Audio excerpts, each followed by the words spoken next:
Hi plant friends! Welcome back to the Bloom and Grow YouTube show!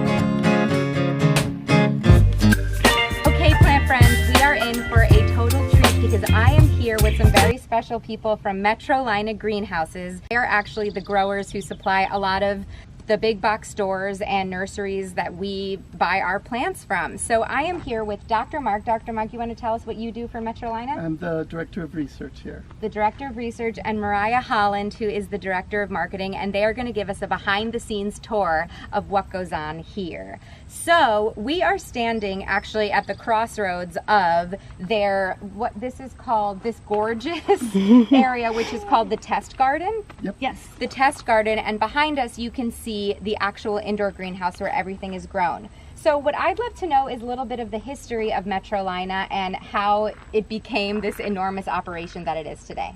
All right, so Tom and Vicki Van Wingerden, they came over from Holland in 1971 and started a greenhouse, moved to the Charlotte area and wanted to start a greenhouse. And their goal was to be 10 acres. And now today we're 167 acres under glass.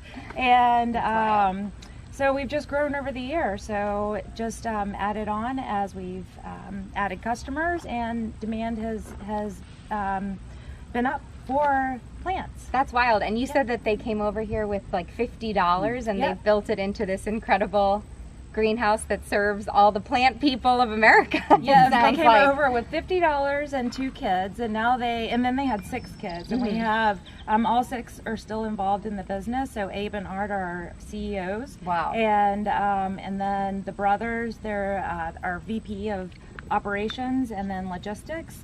So, wow, so it's like still entirely still very family owned, and and they're very involved in the day-to-day. That's amazing. Something that I feel like I recently realized when I was meeting a lot of growers at Cultivate was there's so many family-owned greenhouses, and the families take such pride in the generation to generation and the steady growth of it. Yes. And there's just such heart behind these plants that we buy that I kind of had no idea about. Yeah, it's amazing just to see what all goes in, behind it. So Dr. Mark will take us through the trial garden, but to meet our growers too and know that you have to love it to work here, and you have to love it to work in the industry. We work hard, and so our passion really fuels what we do on a day-to-day basis. I love that. So where are we, Dr. Mark? Will you tell us a little bit about this unbelievable garden that I want to spend every day in? So this trial garden was actually started probably like 30 years ago. Originally it started like 10 plants along the driveway, and it's kind of grown to right now I think we have about 2,400 plants out here. So every year we go out to all the different plant breeders and we say, hey, send us your latest and greatest new stuff.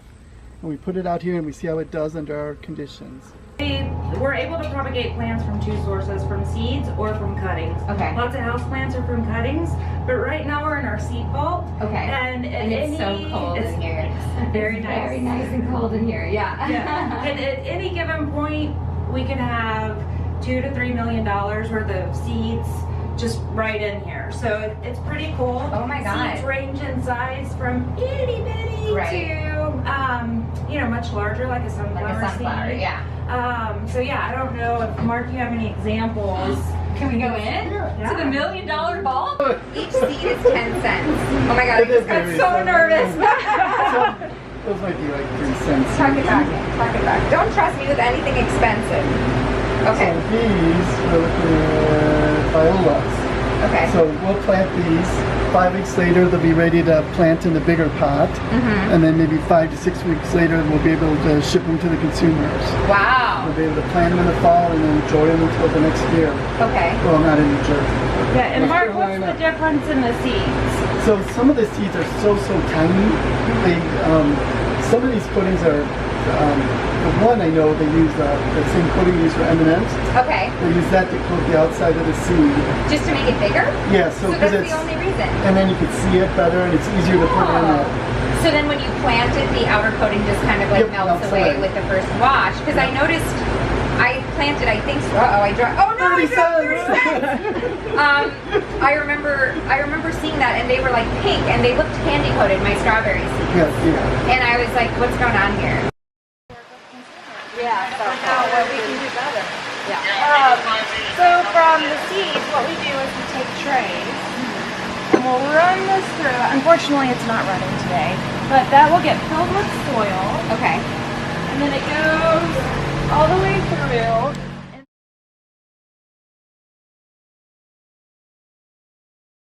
So this is entirely automated. So the machine puts all of the seeds in those little. See, like this looks like it's perfectly it perfectly matches that crate that starts off. Yep.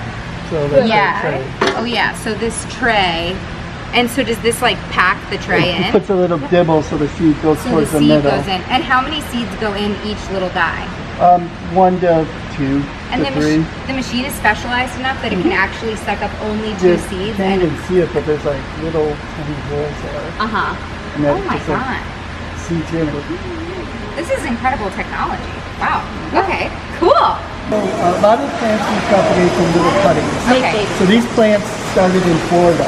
Okay. Probably maybe Monday. Someone took a cutting, shipped them up to us.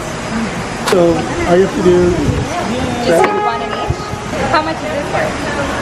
probably 30 cents. 30 cents. Just this little guy. Okay, ready? You're so calm. This is stressful. There we go. We did it. Okay, so we're standing by Dr. Mark's pride and joy, the big pile of dirt. So tell us about this dirt. So this started at a sawmill up about probably 20 minutes away. And this used to be just like a waste stream. You know, they would either like burn this or throw it away. Okay. Well, we're able to take this now and use it in our potting mix. So we mix, this is like sawdust, we mix it with peat moss and add a little bit of fertilizer. And it's good to grow all the millions of plants you've seen here. And the peat moss is all sustainably harvested from Canada, right? Yep. Yeah, they harvest it up from Canada. They only take a little bit, like a 1/4 inch every year. Wow. And then bring it down here, and there's like more growing as fast as they're taking it. Okay. So we take, and is that just those 3 components are what you grow everything in? Wow. That's so it. sawdust, peat moss, and what was the third?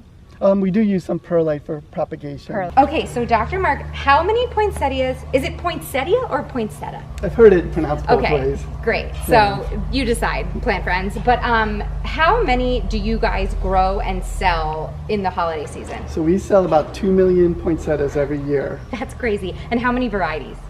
Probably, I think we're up to about 5. 5 a lot varieties. of red. A lot red Right. is most popular, and Okay. then white is the next one. Okay, so we are in, this entire greenhouse is all poinsettias. And show us how, like the lifespan of one. So you pulled one from over there. So these plants we just stuck Here, can I hold probably this? 2 days ago. So no roots.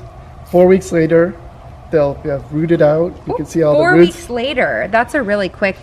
And then this rooting plant, stage. we've already put a pinch on it. So that Okay. we grew up to here, and then we put a pinch so it'll start branching. Okay. And then Then, starts looking like that.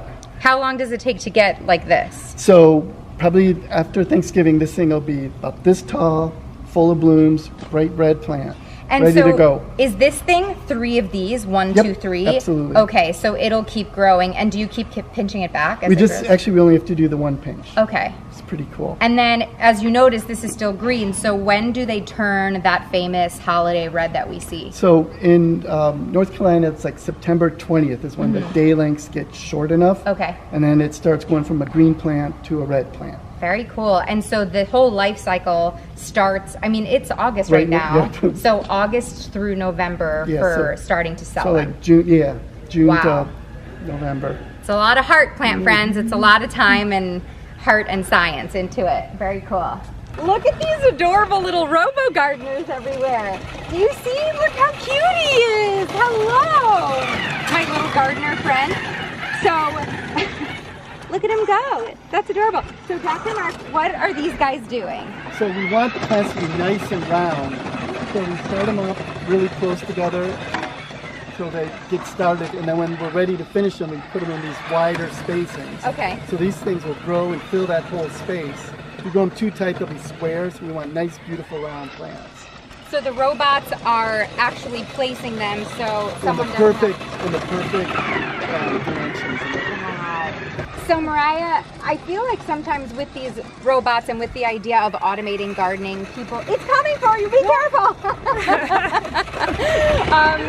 But So, what's the intention with bringing? Oh my God! We're gonna get taken out. You want to do the stock down there? Oh my God! He's eating. He's trying to get Yes. you. You got confused. He's like, wait a minute, come back. Okay, we'll do it back. Okay, let's see. That was hilarious. So, you're automating parts of the system here. Now, what are you trying to automate? Because people could argue that you're taking jobs away from people. Yes, and that is not what we're trying to do. Our goal in automation is to automate the jobs that are less appealing for people. So it's very difficult to bend over and space these accurately and precisely. So that is our goal. Is to I couldn't stand here in the sun. It's 100 degrees right now. The sun, and then to bend over, and so you're eliminating the work that humans shouldn't be doing. That people don't want creating to do. more jobs for humans that they should be doing. All right, cool. I'm into that. I'm into these robots. So this might not seem like a very visually wonderful place for us to be standing here, but I'd love for you to tell us why this pile of plastic is so important to Metrolina. Yes, so we are we really care about the earth and saving plastic from waste land. So over the last 5 years, we've launched a recycling initiative and have recycled over 12 million pounds of plastic through reuse or recycling. So we've teamed up with recyclers that will take this back, and they'll clean it and use it in hangers oftentimes. And our goal is to do a whole closed loop recycling so that they do turn it back into pots. And you were saying that consumers can actually bring the pots back, or that the big box stores you sell to can actually return the pots back to you, and you will continue recycling them or using them again. Absolutely. So any of your pots, any of the trays that come back, that's what we reuse, and then the pots we will. That's what we send off to recycling. That's so cool. So you're recycling plastic, you're conserving water and energy as well? Energy, yes, absolutely. Amazing. Yeah. Thank you so much, Dr. Mark and Mariah, for giving us an unbelievable behind-the-scenes treat and tour of Metrolina. So if we are interested in buying some plants from you guys, where should we find your plants? Yeah, so you can find our plants at Lowe's, Home Depot, and Walmart all across the East Coast. Lowe's, Home Depot, and Walmart on the East Coast. Yeah. And if you guys are interested in learning more about Metrolina Greenhouse and the amazing operation they've got going on here in North Carolina, you can check the links in the show notes. So until next time, plant friends, keep blooming and keep growing. Hey plant friends, if you liked this video, make sure that you subscribe below. Also, check out my podcast, Bloom and Grow Radio, with houseplant care tips and really interesting interviews with plant people all over the world. And follow me on Instagram. All of the links are in the show description below. Keep blooming and keep growing.